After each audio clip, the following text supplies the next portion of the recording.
دوسرے سرکل میں لکھنا دنیا کو اس وقت کیا چاہیے، اور تیسرے سرکل میں لکھنا کیا وہ مجھے اس بات کے لیے پیسے دینے کو تیار ہوں گے۔ تینوں سرکل کے ملنے سے جو آنسر آئے گا وہی تمہارا گریجویشن کا سبجیکٹ ہے، اسی میں گریجویشن کرنا، ورنہ انجینئرنگ کر کے سمجھ نہیں آئے گا کیا کرنا ہے۔ اور جب گریجویشن شروع ہوگا تو میری آخری بات، پہلی کتاب کے پہلے پیج سے ہر لائن اسے پڑھنا مت، اس پر اپنے آپ سے سوال پوچھنا، اس کو سمجھنا، اس میں شامل ہو کر سیکھنے کی کوشش کرنا، تاکہ جب یو پی ایس سی تم سے پوچھے کہ اتنی ساری لڑائیاں پانی پت میں ہی کیوں ہوئی تو تم الیکسا اور سیری کو ہرا۔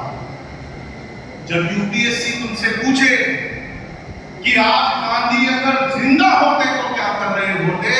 تو تمہارے پاس کوئی جواب ہو۔ اس زمانے میں، جس زمانے سے ہم لوگ آتے ہیں، اس میں سلیبس تھا جنگلوں کو کیسے کاٹا جائے۔ آپ کے زمانے میں وہ سلیبس کا گریجویشن مت کرنا بچوں، کیوں؟ اس نئے زمانے میں نیا سلیبس ہے،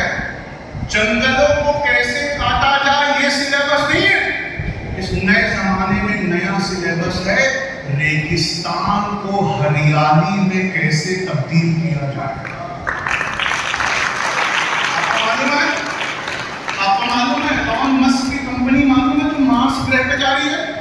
آپ کو معلوم ہے اس کے ریکروٹمنٹ چل رہے ہیں، اس کے ریکروٹمنٹ انجینئروں اور ڈاکٹروں کے نہیں ہو رہے ہیں،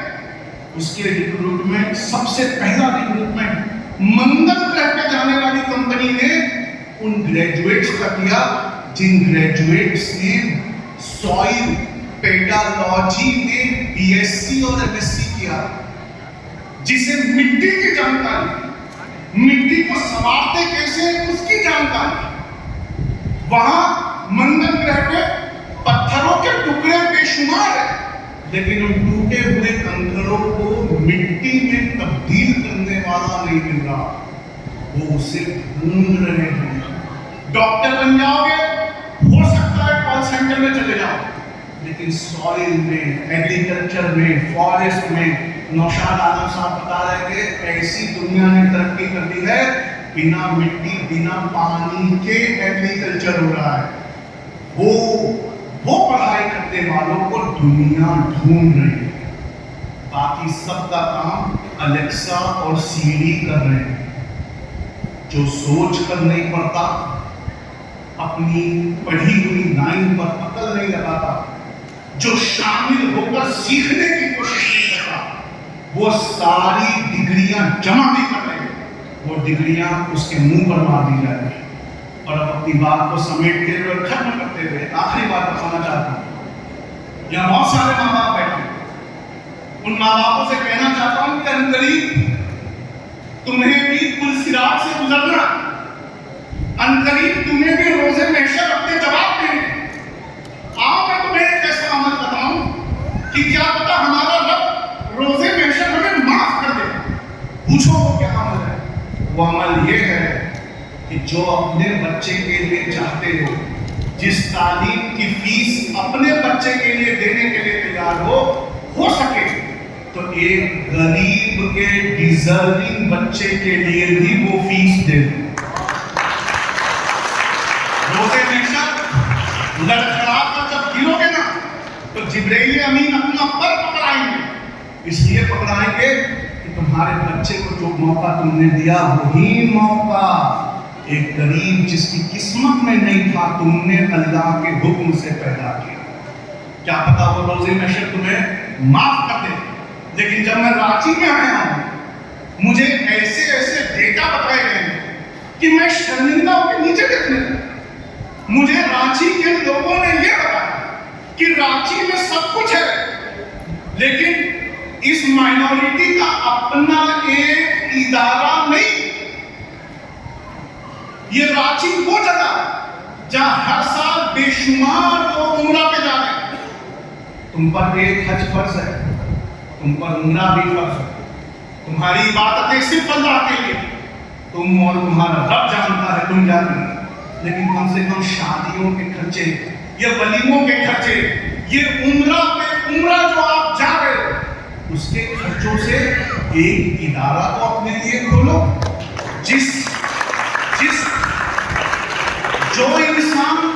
جو انسان تمہارے ادارے سے پڑھے گا، اس کی خاندان نسل در نسل تم حلال کی کمائی کی طرف موڑ دو گے، تم ایک پوری فیملی کو برباد ہونے سے نکال کر آباد ہونے کی طرف لے آؤ گے۔ تو تمہیں ایک بات بتاؤں، ایک پیاری حدیث ہے، جس نے پیڑ لگایا، جس نے بیج بویا اور پیڑ لگایا، اس پیڑ کے سائے میں کوئی بیٹھا، اس کی لکڑی کاٹ کر کھانا بنایا گیا، اس کی لکڑی جلا کر گرمی پیدا کی گئی، اس کی ٹہنیوں پر جتنے پرندوں نے گھونسلے لگائے، اس کی چھاؤں میں جتنے راہگیر بیٹھے، سب کا ثواب اس بیج کو دفنانے والے کو، جس نے وہ بیج لگایا اور اس پیڑ کو پیدا کیا۔ تمہیں اللہ کا واسطہ، تمہیں تمہاری زندگی کا واسطہ ہے، اور فرینڈز آف پیپل سیکشن کو بھی ہاتھ جوڑ کر یہ اپیل ہے کہ کم سے کم ایک ادارہ تو ہمارا پیدا کرے۔ خدا را اس آیت کے تحت پیدا کرو جس آیت میں یہ لکھا ہے کہ اقرا پڑھو، اور ماں باپ سے یہ کہنا ہے، یہاں بچیوں کی تعداد بڑا بتا رہی ہے کہ ہمارے بچے نہیں پڑھ رہے، بچیوں کی تعداد یہ بتا رہی ہے کہ ہمارے بچے نہیں پڑھ رہے، بچیاں پڑھ رہے، بچے نہیں پڑھ رہے، پھر اس کا خامیازہ بھگتنا پڑے گا۔ بڑے بڑے انسٹیٹیوشنز میں بچیاں ہوں گی، بچے نہیں ہوں گے، بڑے بڑے اداروں میں یہ دنیا سوارتی ہوں گی، ان کی ٹکر کا رشتہ نہیں ملے، اور ہمارے یہاں لڑکوں میں جو پڑھ لے رہا ہے، اس کی امی، اس کی پھوپھو، اس کی خالہ اس پڑھے لکھے لڑکے کے لیے گوری لڑکی ڈھونڈنے نکل جائے، اور وہ تین لوگ جو گوری بچی ڈھونڈنے نکلتے ہیں وہ خود بہت کالے ہوتے ہیں، لیکن اپنے بچے کے لیے وہ صرف گوری لڑکی چاہتے ہیں، اور جب ان کے سامنے ایک سامنے بچی کو لایا جائے تو سب سے پہلے اس کے رنگ میں وہی کمنٹ کرتا ہے جس کا اپنا رنگ سب سے زیادہ تازہ ہوتا ہے۔ اس سماج کو بدلو، اس سماج کو بدلو، اپنے آپ کو بدلو، اپنے گریبان میں جھانک کر دیکھو کتنے اندر سے ہم سڑ گئے ہیں، تبھی باہر سے عذاب ہے۔ انسان اپنی کرنی کی وجہ سے ہوتا ہے جن عذابوں میں ہوتا ہے، لیکن میں بہت امیدوار ہوں اس لیے کیونکہ میں ایک بات جانتا ہوں کہ سکسیس ہمیشہ صحیح ڈیسیزن لینے سے ملتی ہے۔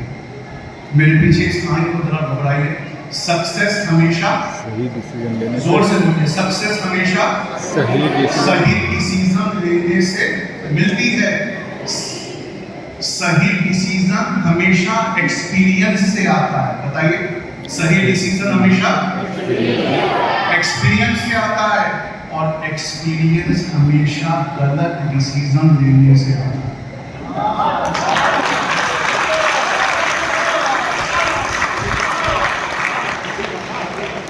ہم غلط ڈیسیزن لے چکے، ایکسپیرینس آ چکا، اس ایکسپیرینس کو نا آنکھ بن کر ہر واٹس ایپ گروپ میں فارورڈ مت کیا کرو، وہ ایکسپیرینس تمہیں سبق سکھانے آیا ہے، سیکھو۔ ہم غلط ڈیسیزن لے چکے، ایکسپیرینس مل چکا، خدا را اپنے ایکسپیرینس کا استعمال کر کے اب صحیح ڈیسیزن لے لو، ورنہ تمہارے روزگار بھی نہیں ہوں گے، تمہارے گھر میں کوئی نوکری کرنے والا بھی نہیں ہوگا، اور جتنے عالم یہاں بیٹھے ہیں، آخری بات ان سے کرنا چاہتا ہوں، میرا دل بہت ٹوٹا جب یہاں بیٹھے میرے دل کے سب سے قریب نوشاد صاحب نے مجھے بتایا کہ مسجد میں بھی نوٹس ہماری ہندی بھاشا میں لکھنا پڑتا ہے۔ عموماً تو اتنی اردو عربی آنا چاہیے کہ کم سے کم مسجد میں ہندی کے اوپر ہمارا نوٹس بھی ہو، ہندی کے نیچے ہماری رائٹ بھاشا کے نیچے عربی اور اردو میں لکھا ہو۔ آپ سے عالموں سے میں کہنا چاہتا ہوں، آپ جتنی بار اسٹیج سے یہ کہتے ہیں دین کو بچانے کے لیے مدرسوں کا باقی رہنا بہت ضروری ہے، اتنی بار آپ پوری بات نہیں بتاتے ہیں۔ دین کو بچانے کے لیے بے شک مدرسوں کا باقی رہنا بہت ضروری ہے، لیکن مدرسوں کو بچانے کے لیے لوگوں کے کاروباروں کا باقی ہونا بہت ضروری ہے۔ اور لوگوں کے، آخری لائن سن لو،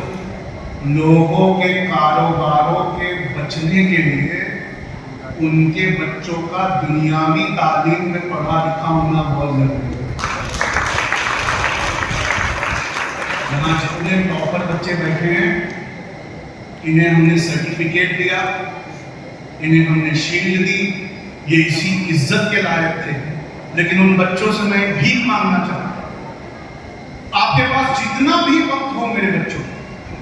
آپ ان ٹوٹی پھوٹی جھوگیوں میں، ان سلم میں، ان بستیوں میں چلے، اور وہاں ایسے لوگ ہیں جنہیں اس بارے میں کچھ نہیں معلوم، ہو سکے تو اپنا ایکسپیرینس ان کے ساتھ شیئر کریں، انہیں بتاؤ کہ 85% کیسے لیتے ہیں، انہیں بتاؤ کہ 99% کے لیے ایک لائن کو کیسے پڑھنا پڑتا ہے، ہو سکے تو اپنے ایجوکیشن کی زکوٰۃ ادا کرو، ہو سکے تو مسجدوں کے احاطے میں لائبریریاں کھولو۔ اگر تم اپنے مسجد کے احاطوں میں کیریئر کاؤنسلنگ نہیں کرواؤ گے، اور اگر اپنے مسجد کے احاطوں میں لائبریریاں نہیں کھلواؤ گے، تو اسی مسجد کے نمازی اسی مسجد کے سامنے ٹھیلا لگا کر سستی چیزیں بیچتے ہوئے ملیں گے۔ اگر تم چاہتے ہو کہ مسجدوں کے سامنے اور ٹھیلے نہ لگیں، اگر تم چاہتے ہو کہ ایک پڑھی لکھی قوم کا پڑھا لکھا انسان تمہیں کھا رہا ہے، تو اللہ کے واسطے اپنی اپنی ایجوکیشن کی زکوٰۃ ادا کرو۔ گلیوں میں، ٹوٹی جھگیوں میں جاؤ اور کسی کا ہاتھ تھام لو اور اسے بتاؤ کہ میں نے 12th میں اتنے % لائے، کیا تم سننا چاہتے ہو کہ کیسے لاتے ہیں؟ اسے سمجھاؤ۔ پتہ ہے کیوں؟ کیونکہ اللہ پاک سے کسی نے سوال کیا تھا، بڑا پیارا سوال کیا تھا کہ پروردگار تو لامکاں ہے، پر کوئی تیرا پتہ جاننا چاہے تو کیا کرے؟ اے اللہ پاک تو لامکاں ہے، مگر کوئی تیرا پتہ جاننا چاہے تو کیا کرے؟ اللہ نے بھی کیا خوبصورت جواب دیا، میں ٹوٹے ہوئے دلوں میں رہتا ہوں،